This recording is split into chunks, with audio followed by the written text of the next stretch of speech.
Karespeto na ang gabay, patnubay palala at prediksyon ni Master Hans Kuwang ngayong araw ng Tuesday, January 30, 2024. Para sa mga pinanganak ng Year of the Rat, maraming good star ngayong araw. May acceptance sa email na matatanggap ka sa pinag-applyan ng trabaho. Good! Matatanggap ka na after days ng pag-aantay. Huwag kalimutan magpasalamat sa mga taong tumulong. Green at 7 ang swerte kay Year of the Rat. Sa Year of the Ox naman tayo, Healthy Star activated, kumain sa tamang oras at iwasan ang pagpupuyat. Matulog ng sapat oras at uminom ng maraming tubig. Mag-exercise tuwing umaga, ang mga ito ay maganda sa kalusugan. Magsuot ng all-in-one bracelet para ma-enhance ang mga swerte. Blue at 12 ang swerte kay Year of the Ox. Iwasan ng stress at anxiety sa mga pinanganak ng Tiger dahil nakaka-apekto ito sa kalusugan. Relax ka lang at mag-enjoy lang. Huwag masyadong isipin ang problema. Red at 9 ang swerte kay Year of the Tiger. Sa Rabbit naman tayo, iwasan ang pagpapautang ng malaking pera ngayong araw. Posible ikaw ay makalimutan na niya. Unhealthy star naman ay dapat bantayan ang kalusugan. 6 at pink ang swerte kay Year of the Rabbit.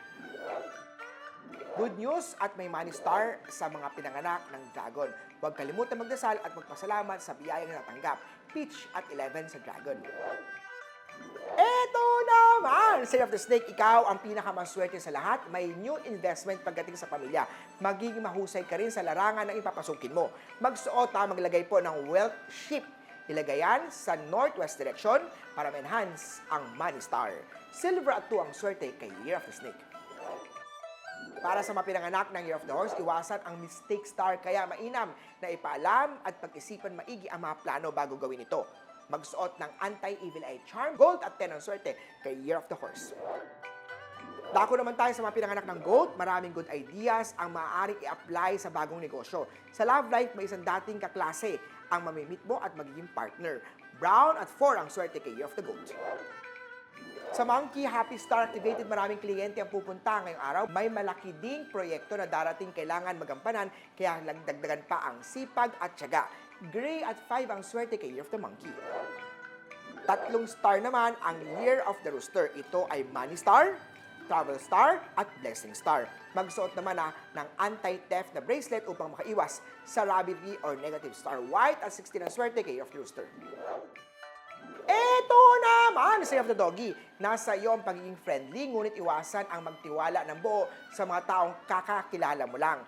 Kung ikaw ay madalas na ma-stress sa karelasyon, makakabuti na iwanan mo na siya. Pink at 13 ang swerte kay Year of the Doggy. At last, pero definitely not the least, sa mga pinanganak ng Year of the Pig, conflict day-to-day. Magiging maselan sa pagkain. Huwag naman mag-alala dahil ito po ay magiging aware ka dito, physically active, bantayan ang kalusugan, health is wealth. Ako at 20 ang swerte sa Year of the Piggy. Muli po ito po yung mga gabay patnubay para lamang ni Master Hans. Nasa inyong mga kamay nasa lalay ang inyong tagumpay. Kaya always be positive at i-claim ang mga swerte mga ka-RSP.